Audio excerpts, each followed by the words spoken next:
Lessons learned. The first lesson I learned taught me fear. When someone tried to take what was not his to take. But it also taught me strength.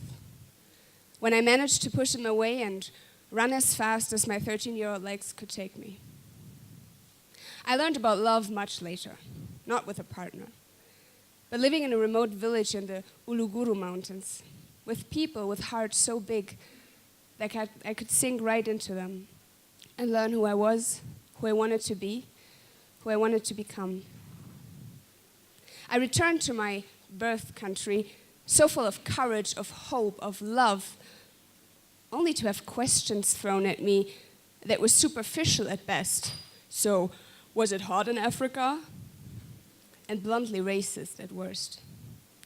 I had learned how much Europe could learn from Africa.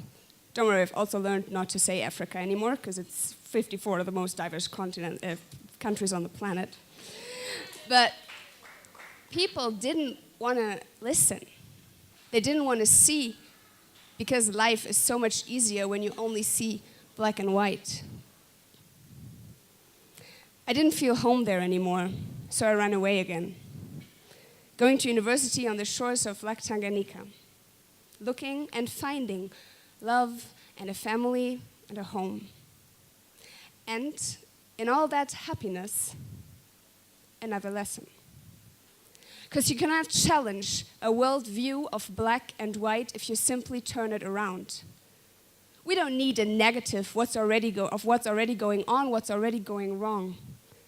We need to repaint the whole thing with all the colors we can find. To call all African women's hero is not much better than to call all African women slaves.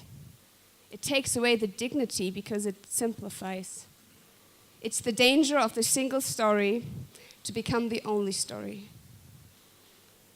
We're colorblind, but we need to see them. The flaws, the success as much as the failure.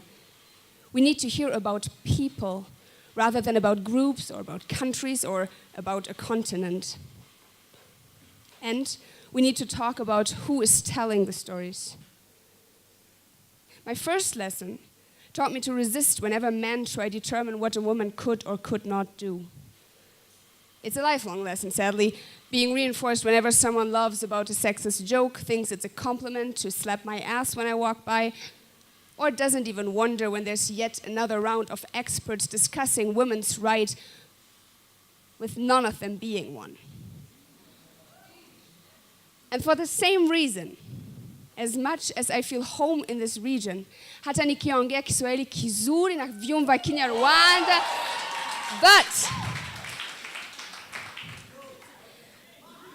but I want to learn to help people tell their stories rather than to speak for them, to be an ally rather than a fighter.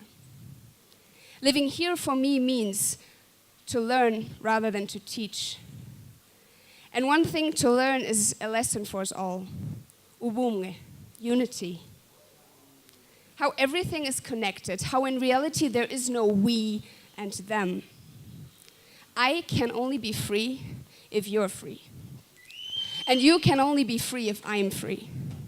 The lessons we learn, we must learn them together.